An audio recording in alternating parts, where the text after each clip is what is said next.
making connections with every medium as they travel through the day, establishing relationships with every greeting, making allies along the way. Welcome to the Connector Live TV, the influencers, where voices rise, stories ignite, and impact takes center stage. I'm Sherri Pennington, and today we gather in the spirit of transformation, truth, and connection. This show is more than a broadcast, it's a movement, a space where change makers, visionaries, and everyday heroes share the light they carry. Now it is my honor to introduce the heartbeat of this platform, an author, a poet, a strategist, a masterful storyteller whose voice bridges communities and catalyzes change. Please welcome your host, Michael Rice. Welcome to the Connector Live TV, The Influencers, where real voices rise, stories ignite, and movements are born. I'm your host, Michael Rice, and tonight we're not just talking influence, we're witnessing impact. This episode is a celebration of visionaries who don't just walk the path, they build it. First off, we welcome the powerhouse behind the lens, Alex Sharp, director of the soul-stirring film, The Good Lyfe. His storytelling doesn't just entertain, it heals, it challenges, it transforms. And stepping into the spotlight with grace and fire, Michaela Pleasant, the star of The Good Lyfe. Her performance is more than a role, it's a revelation. She brings truth to the screen and heart to the movement. Next, we're joined by Letitia Hill, a force of nature whose influence ripples through communities. Her work is rooted in purpose, and her voice is a beacon for change. And rounding out this dynamic circle, Rohan, Wright, and Talonda Rogers, two change makers whose energy, insight, and unapologetic authenticity are reshaping what leadership looks like. Lean in, listen deeply, and let the rhythm of the real stories move you. Because for people in the know, it's the Connector Live TV, The Influencers. Ladies and gentlemen, change makers and creatives, today we welcome a visionary whose lens captures more than images. It captures truth, transformation, and the soul of the moment. Alex Sharp is the founder of Sharp Vision Media, a dynamic creative agency known for its bold storytelling and cinematic precision. As a photographer, filmmaker, and graphic designer, his work has elevated brands and institutions, including the Philadelphia 76ers, the City of Philadelphia, New York Life, Elite Level Realty, and Miss Pennsylvania 2016. But his artistry is only part of the story. Before the camera, Alex was a force on the court, a former professional basketball player who competed across Italy, the UK, Germany, and South America. An NCAA All-American, he brought the same discipline and drive to his academic journey, earning a master's degree in clinical psychology. Now he brings it all together: athletic grit, psychological insight, and visual mastery in his directorial debut, The Good Lyfe, a powerful film that premiered at Temple University in May 2025. This project is more than a movie, it's a movement, a meditation on purpose, resilience, and the pursuit of something more profound. So today, we sit down with a man who sees the world through a sharper lens, a creator, a connector, a storyteller. Please welcome Alex Sharp. I know you know what happened last night, right? I know. I'm sorry to hear. Sorry. You need to be more than sorry. We know who did it. 28 points, 11 rebounds, 5 assists. Man, I'm more than all right. Man, I'm him. You got so much to lose. You already got scouts looking at you. So you think you're the next LeBron James, huh? I can't hear this shit anymore. You're such a hater and it's really pathetic. Me? Tahaj is a great player. I wouldn't understand. Alex, your journey spans sports, psychology, and media. What was the moment when you knew that storytelling was your next calling?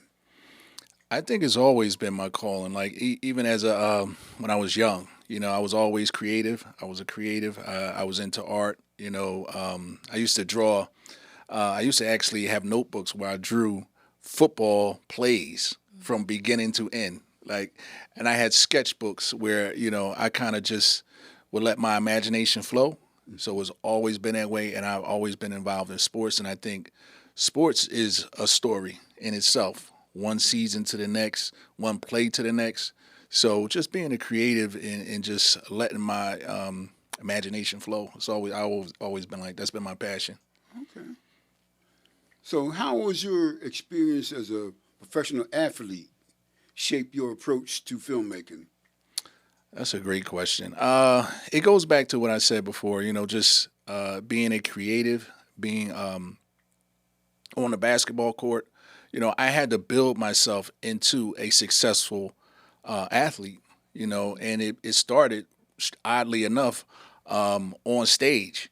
My mom encouraged me to get involved in the creative arts at a young age. And it was different because I'm a kid from Philly. I grew up in, Logan, North Philly, all of my family from West Philly. Mm-hmm. So they would see me go and be in these different plays, and they'd be like, man, they would make fun of me. But my thing was, listen, I always wanted to be independent, and creative. So going back to your original question, I was a competitor. So this is another arena where I can compete and bring my stories to life. Mm-hmm. So what was your philosophy when it comes to capturing authentic representation?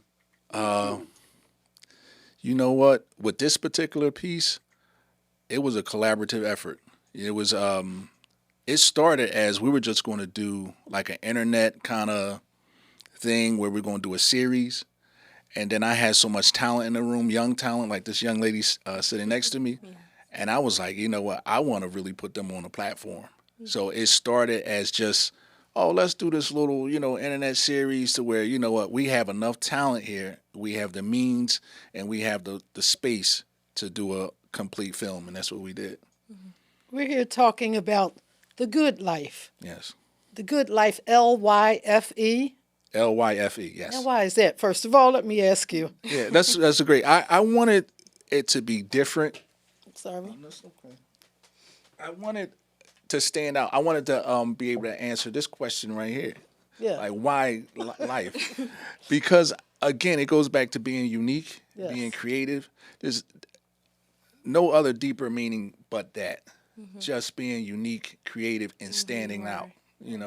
I thought the Lyfe shows to, and it speaks to our creativity as people, because when people, sometimes it goes back to, cause I spend a lot of time in Brooklyn, like New York, people will always spell words differently when they tag. So it would be like, I'm going to spell it this way, I'm going to spell it that way, even though it sounds like this, I'm going to spell it this way. So it was like that creative, aspect. Okay, so Michael Rice and I talked about The Good Lyfe for a minute, or at least he mentioned it to me. Mm-hmm. Have you ever seen The Good Lyfe or heard of it? I Googled it. I couldn't find it. That's the one caution I have. Right. But I did finally find it after I found out the correct spelling, and it is quite exciting. It looks like a good piece. It was only a trailer moment. So what was your main concept, or what is the theme of The Good Lyfe? You know what? Again, you guys asked me. You guys are prepared. Right. So I think it started with, because like Mr. Rice mentioned, my background, I have a background in psychology as well as sports, right? Mm-hmm. So I had so many stories of young people who overcame obstacles and struggles. Mm-hmm. So I tied a lot of those stories into The Good Lyfe. And the reason why, it's The Good Lyfe, because, again, I think as we aspire to be great, sometimes we have obstacles. Yes. And on our way to living our best life, or what we say, our good life, So I made it simple in a way where you can understand, like everybody can understand and want to aspire to live a good life. I appreciate and respect that. And I saw you in the film, Michaela. What was that for you, being involved in that? At first, I didn't realize how much of an impact that it could have on other people and on myself.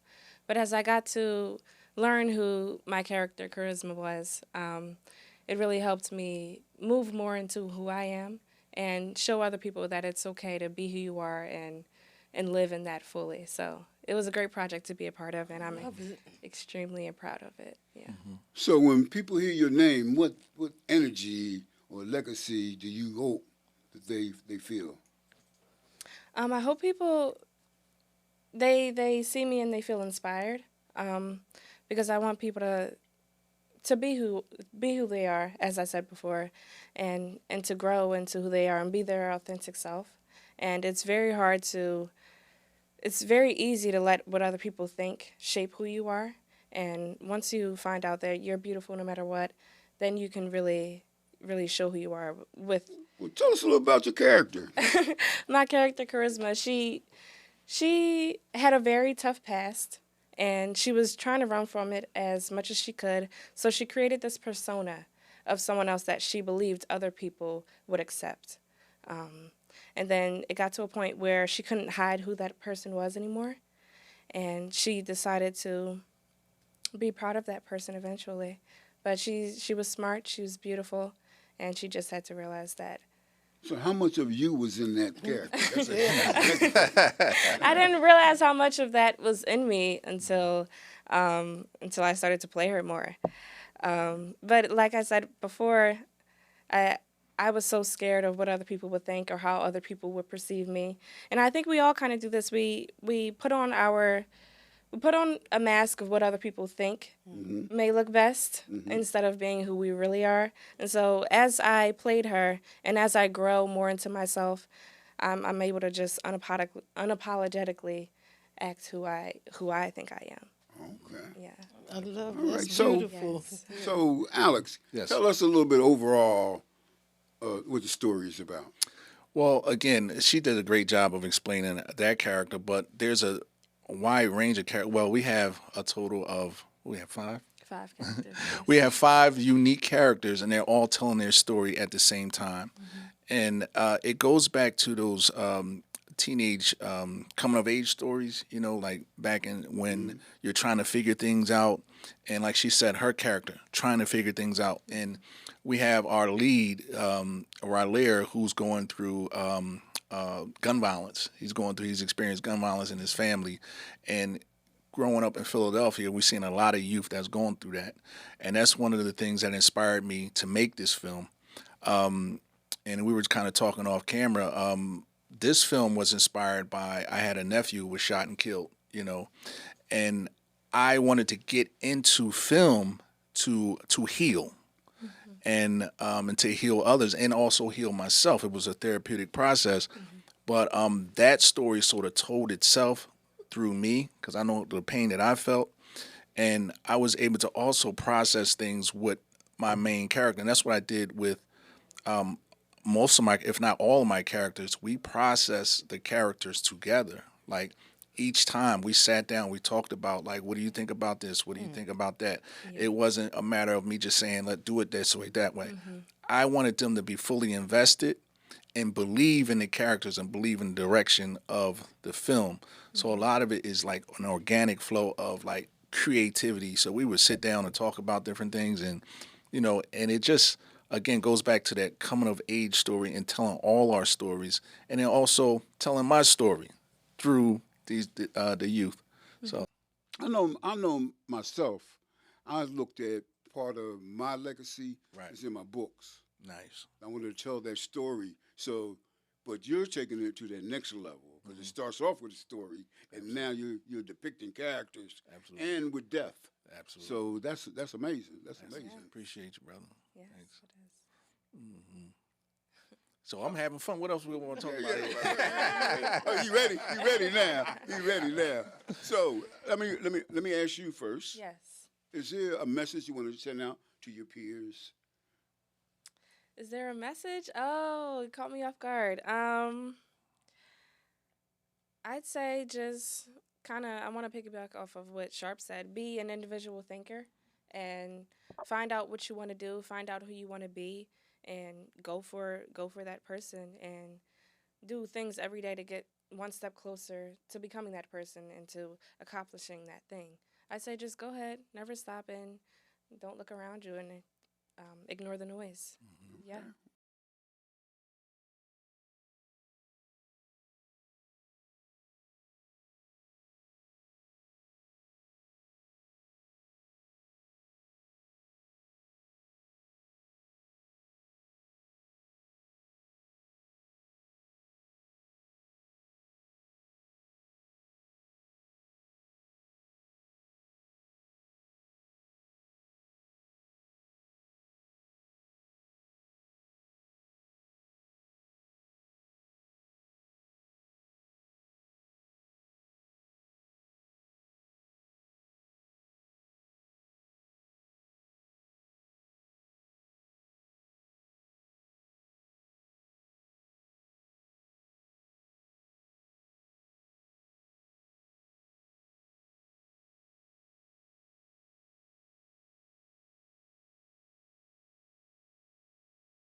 Today's guest is a woman whose story demands attention.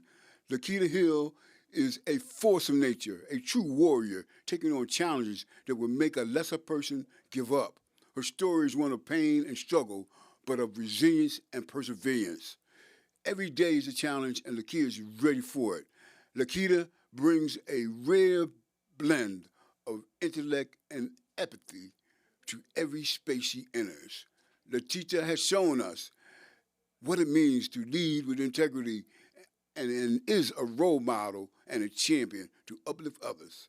Let's welcome a woman whose influence is felt in every room she enters and whose legacy is being written in the lives she's touched. Letitia Hill. My name is Letitia Hill, and I was diagnosed with multiple sclerosis in 2005. And then after 2005, 2006, I was diagnosed with having brain aneurysms. And then after that, in 2013, I had a heart attack. And after that, in 2019, was diagnosed with lupus. So, when you first received your diagnosis of MS and lupus, what emotions rose to the surface? Was it fear? Was it confusion? Or something deeper? It was fear, depressed, didn't know what I was going to do, wasn't sure if I was going to make it, wasn't sure if I was going to have the support that I need now and what I have now. Yes. Can you describe exactly what lupus is for the audience that doesn't know? Lupus is an autoimmune disease. It attacks the nerves, it attacks your eyesight, it makes you weak, it makes you fatigue. It can mess with your memory, it messes with your um, uh, everything, just everything Okay. dealing with autoimmune disease. Wow, that must have been a real struggle. And you've coupled that Yes. with 4 other serious illnesses. Yes. How are you feeling today, first of all? I feel good. I actually feel good. Okay, I you had my look days. wonderful. Yeah, Thank you. Thank you. I actually feel good. I woke up feeling great. I was prepared for this show. Okay. All right, great. Yes.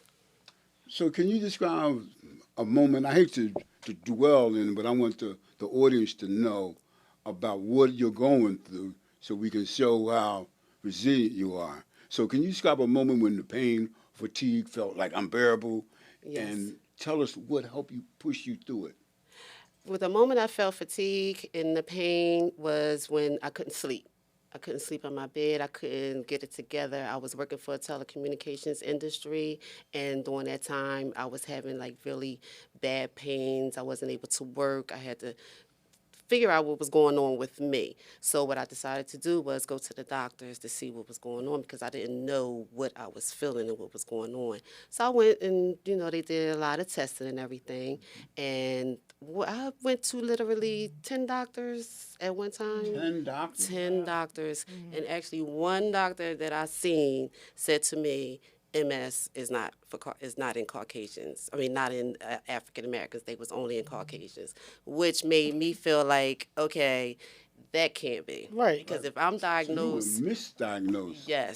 yes. Oh, okay. Yes. Because when I went to have my test done, they did a blood test, they did an eye test, and they did the spinal tap. And the spinal tap came back saying that I had lesions on my spine and in my brain, which was consistent with MS.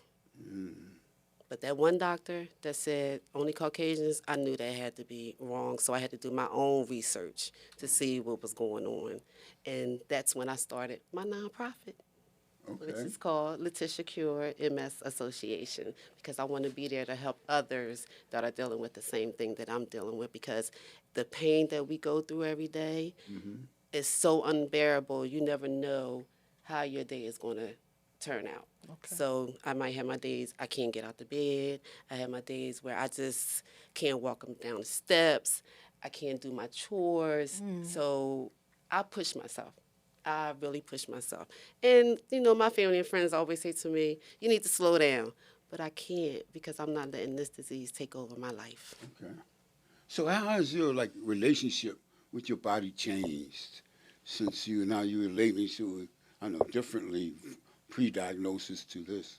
So Change. I go, my appetite and stuff is really messed up. I go up and down.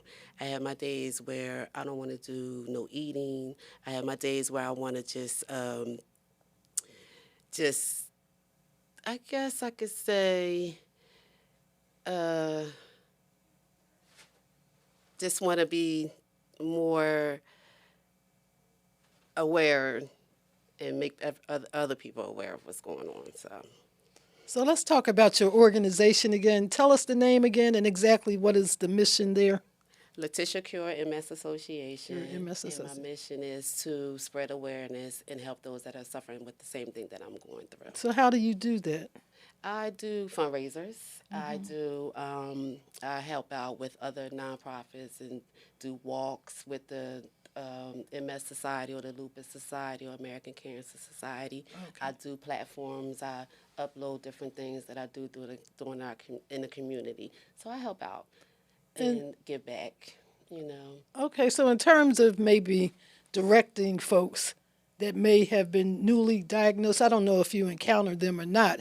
However, going through the many doctors that you have, do you have any recommended process for a person to possibly get a cure or help? I would not stop with one doctor.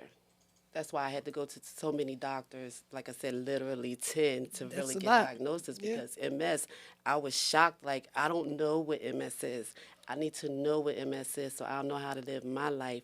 And I wanted to talk to other people, see how they was dealing with it, to see if our fatigues or Okay. if we all go through the same thing. But I understand that everyone is different, because I see people that have MS and they go down fast. With my situation, it's been 20 years. I've been dealing with it. I have my That's ups good. and downs, Yeah. but I'm fighting. I'm fighting. I have my children, my grandchildren, so I'm fighting. I'm a fighter. So that's one source of inspiration, I guess. What other sources do you use for your resilience to deal with this? When you feel that, what do you think about? Are you praying or are you Yes, I meditating? pray. Yes. Well, okay. I do pray, I meditate, my children, my grandchildren. I go to church. I have my morning affirmations. I Okay. talk to people that I'm on platforms with to see how their day going. They, return a favor. I love being a part of health fairs and fundraisers. Okay. So that's where I get all my, if I could say it, Your inspiration and all Inspirations. You know that. what? I'm really into like meditation. Can you give me an example of some affirmations that you say to yourself? I wake up every morning, I thank God. That's the first thing I do. I Amen. thank God. And I have sticky notes on my wall that says, I am beautiful, Right. I am loved, Okay. I'm a warrior, I am strong, and I will never give up. Okay. Never give up. Okay. Yeah, that's a beautiful thing. I want to take you back, though, to the pain that you've talked about. So how is the pain now? Does it fluctuate? Let me ask you that I'm first. going to tell you like this. It never goes away. It never goes away. Never goes away. So when it goes back to one of your most unbearable pains, how did you deal with that? What do you do? I try to just meditate. Okay. I sit there and I pray, like, Lord, please take this away from me. Please don't let it get any worse. Just please let me deal with this and be able to get through this the best way that I can, because I have to live my best life. I'm not going to let it live my life for me. So So prayer, and is there any pain pills or Yeah, that's natural no medication. pills. No medication. I Some take natural- pain pills, but I take a lot of pain pills. Okay. So I got pain pills for the MS. I Gotcha. do infusion once a month for my MS. And I take my medication for my lupus. Okay. And I take medication for my blood clots, what I have to take twice a day. And then I have my high blood pressure, which is, for hypertension. And I take stuff for my legs because I suffer with, the osteoarthritis in my legs. So I take a different medications for different things. So No one would know what you're going through. No, you look good. You look good. beautiful. And I thank pray you. that your pain, subsides as much as it can. I don't know if lupus and MS is something that can ever go away. But no. Never goes away. You just gotta live with it. Take your medicines and eat and exercise. That's what I do. I do exercise. My eating is not that good, but I do exercise to keep myself going. So Well, let me ask you this.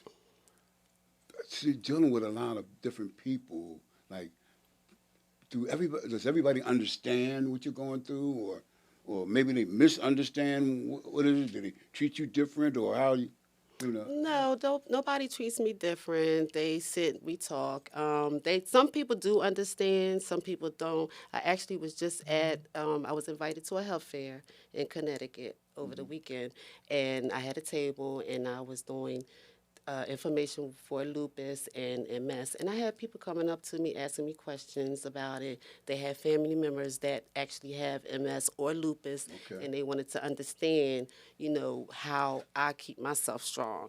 And I have to tell them, it's by the grace of God. You know what? Let's define lupus. We talked about MS, but what is lupus? What kind of? Lupus is an autoimmune disease. It's also autoimmune. Yes, and it's also, like I said, the same as MS, fatigue. It attacks your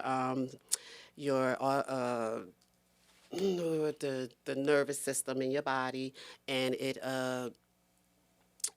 makes you weak. It does make you weak, really weak and tired. Like I said, fatigue. Yeah. Yes. So how do you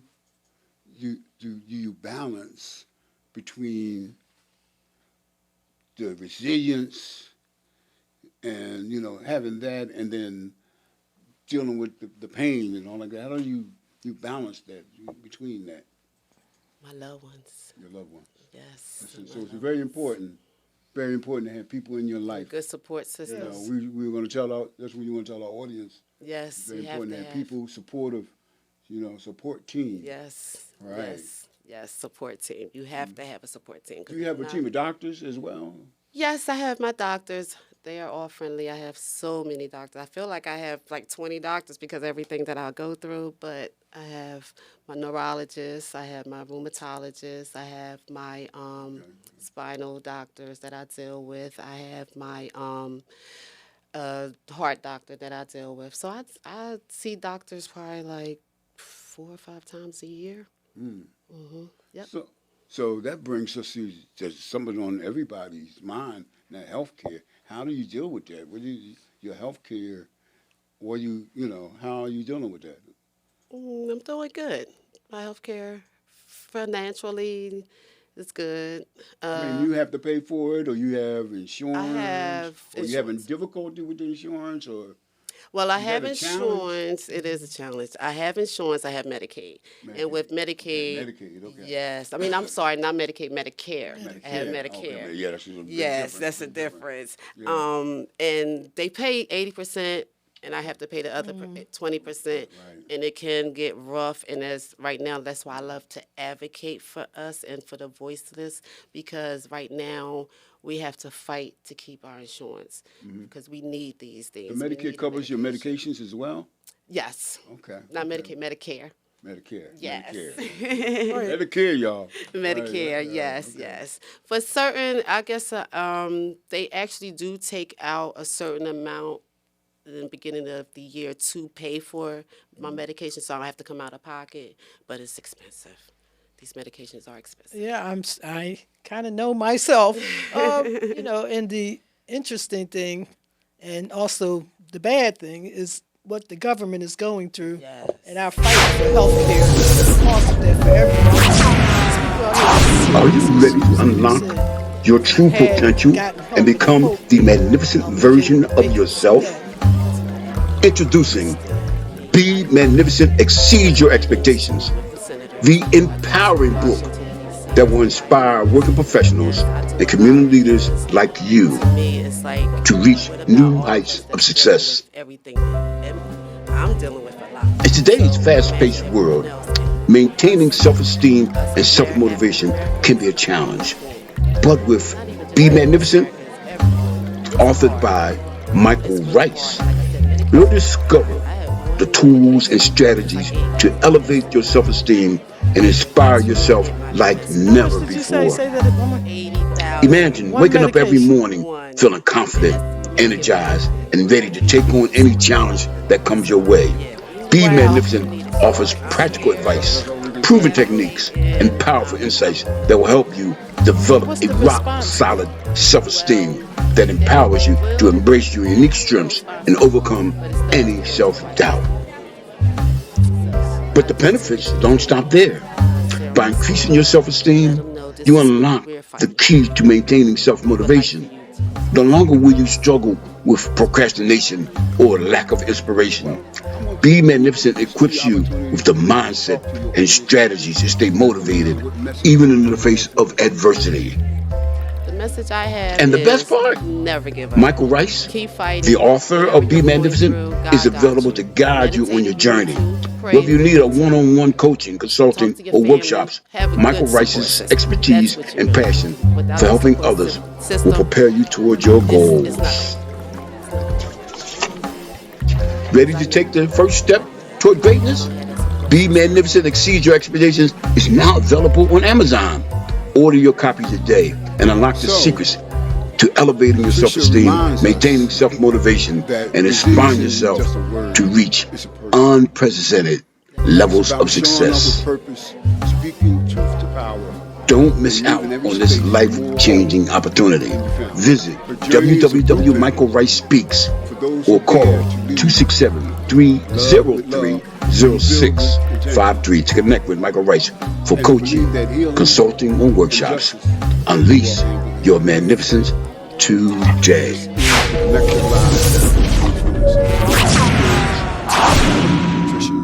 Like the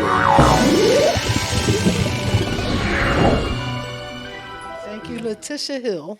And I would like to give a shout out to my manager, Ms. Tessa. Tonight on the Connector Live TV, The Influencers, we welcome a woman whose life story is both a call to action and a blueprint for healing.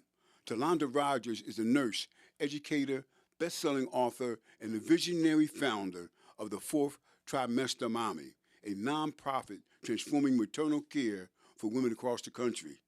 Her journey began in the very classroom she now leads as a director, rising from a student to faculty to fearless advocate. But it was a deeply personal loss, the stillborn of her son, Brandon, that ignited her purpose and her passion. Talonda turned pain into power, creating platforms that elevate women's voices, challenge systemic neglect, and demand better care for mothers, especially those in historically vulnerable communities.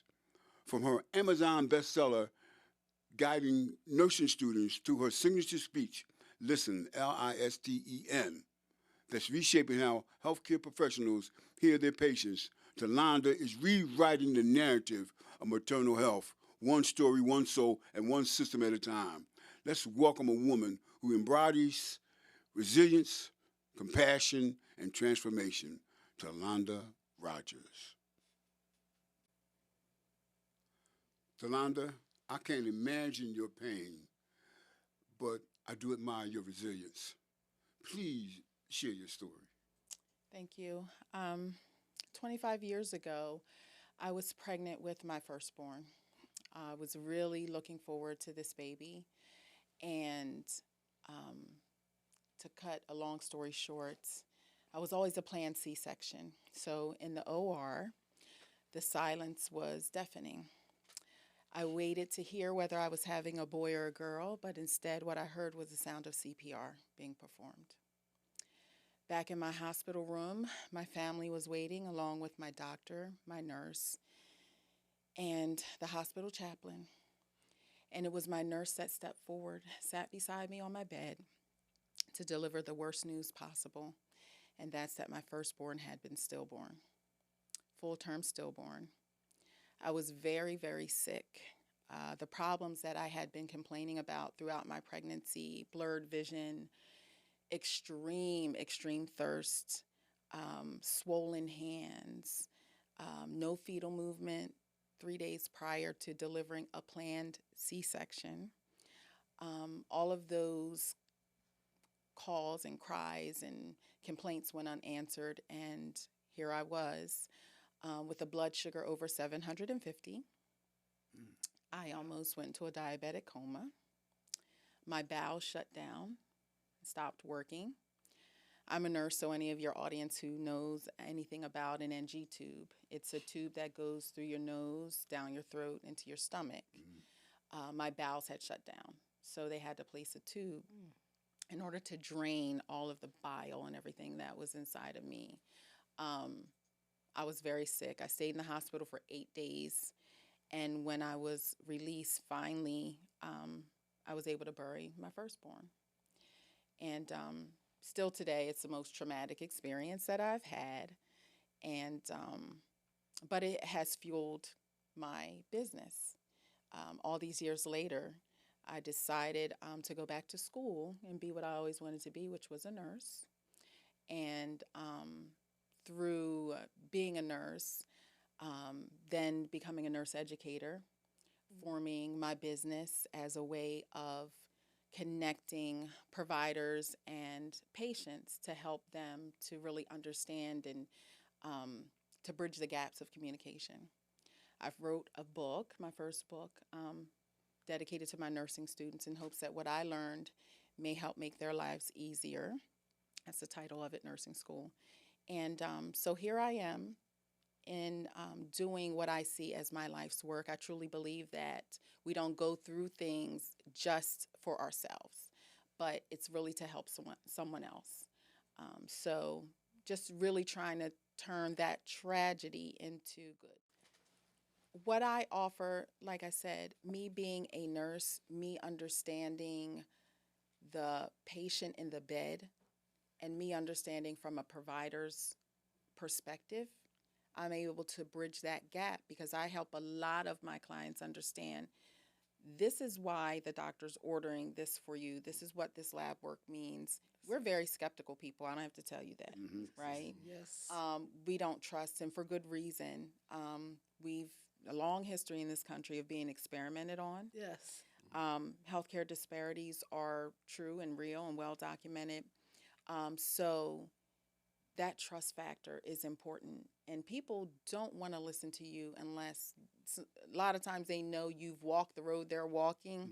Okay, right. And you can understand from both of those perspectives. So I think that's why we're, making the impact that we are, because I don't see a lot of organizations, like there's a lot of organizations where people, like maybe there were mothers or doulas and different people in the space, but I don't know that there are a lot of nurses in the space of where I'm living from both with a lived experience, we say, that can help people really understand and help, like I said, bridge that gap, because it's going to take all sides coming together to really make a difference in this epidemic that's going on in our country. So if you could speak to your child today, what would you say?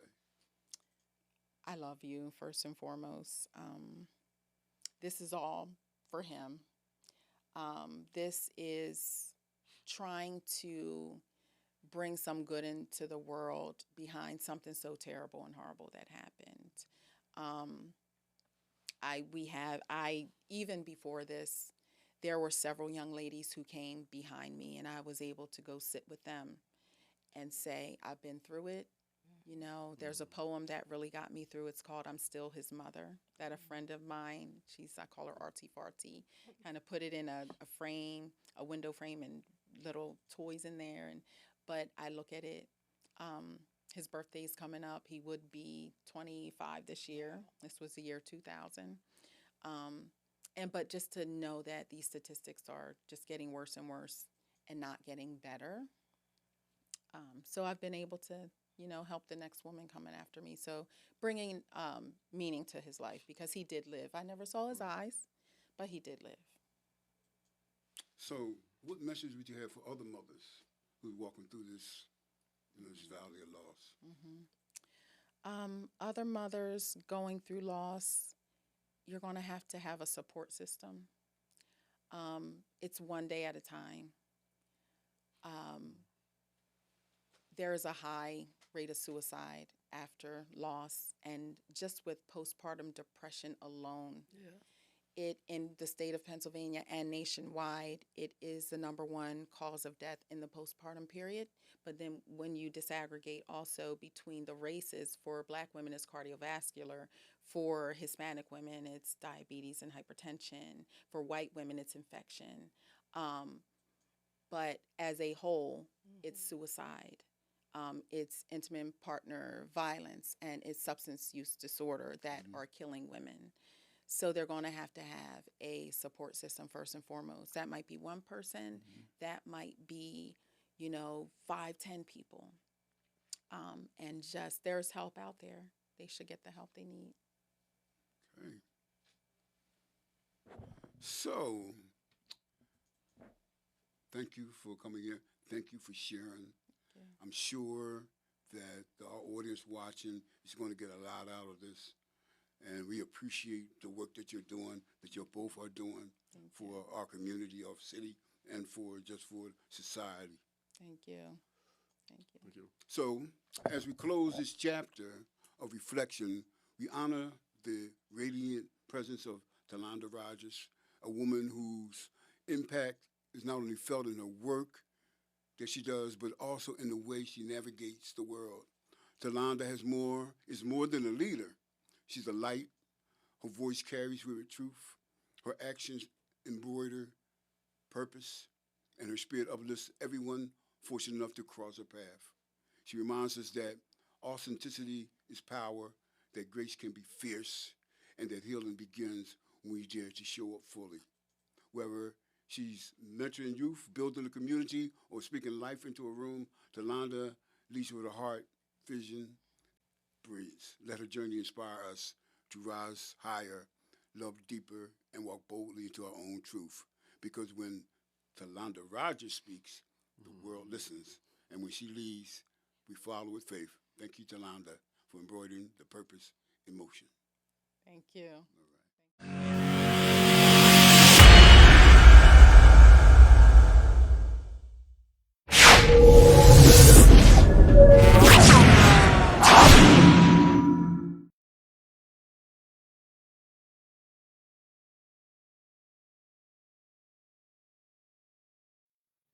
Hello, friends, colleagues, allies, and opponents. This is Michael Rice, aka The Connector, with another edition of The Connector Live. And we're bringing you information and motivation, not just another conversation. Please like, share, and comment on this post. And today I got a special message just for you. Listen carefully. This message is especially for you if you've been doubting yourself lately, second guessing your mission. Are you thinking more about your plan B and C than focusing on plan A? What you may have forgotten is that you're a great and powerful being, that you have the ability to do whatever you set your mind to do. And you know, for many of us, our power comes from the struggle. We are like the caterpillar struggling to get out of the cocoon who gets his strength to fly from the struggle. Your struggle empowers you. Every setback, letdown, and challenge was given to you to strengthen you for what is to come. Think about this. Your struggle began even before you were born. It starts in the womb. You competed against millions of other sperm for that one egg. You won the battle, and that's why you're here. You're here for a purpose. However, you must find your purpose because in your purpose is your gift. So this message today is to remind you that you're great and powerful and that you have a purpose. See, God is the smartest person I know, and he created you. And you are great because you were created in his image. And everything God created has a purpose, from the flower to the rock, from the flower to the honeybee. Everything on the earth is deliberate. That is why we must live our lives with intention and with purpose. Every night I go to sleep with intention and I wake up with purpose. Check this out. Pain has a different meaning for those of you who know its purpose. The purpose-driven individual understands that struggle is necessary. They know that before they can achieve anything significant, there must be an obstacle to overcome. Now, this obstacle could be physical, like a physical condition that must be overcome. It could be like a physical challenge, like cancer. Many people do not begin to live their lives until they had a bout with a life-threatening ailment. Suddenly, life has new meaning, and they begin to appreciate the little things and the people in their lives. Your struggle could also be mental, like depression, because you spend most of your time worried about things that already happened or feeling anxious about things that haven't even happened yet. Overcoming depression and anxiety opens doors. It's like the sunrise in the morning. Once you realize that a loved one's death is about the end of their lives and not the end of yours, you're able to move on. Once you see that some people are in your life just for a season, and some people are just in your life just to teach you something, you're able to move on. Once you give purpose to your pain, you're able to understand it and deal with it. Viktor Frankl, in his book, Man's Search for Meaning, says, every story requires pain and suffering. If the protagonist doesn't experience pain, he or she won't change. In some, suffering ceases to be suffering at the moment it finds a meaning. So give meaning to your pain. See it as a lesson or as a push from God to make a change in your life. Once your perspective on pain changes, your life will change. And this is Michael Rice, aka The Connector, saying, keep connecting with your mind, your body, and your spirit. And then join us because we're building a magnificent network, one relationship at a time.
making connections with every meeting as they travel through the day, establishing relationships with every greeting, making allies along the way.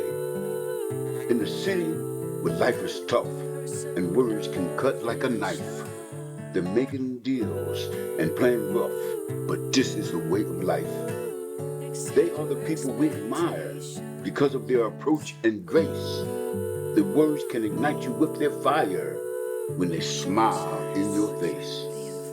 They're the ones with the plan, playing different roles, always taking a stand as they implement their goals. They will change how you think. You'll even change your style. They will succeed before you blink, and it's only been a while. They're the ones you've been looking for to make the city a better space. So watch out when they walk through the door. The influencers are in the place.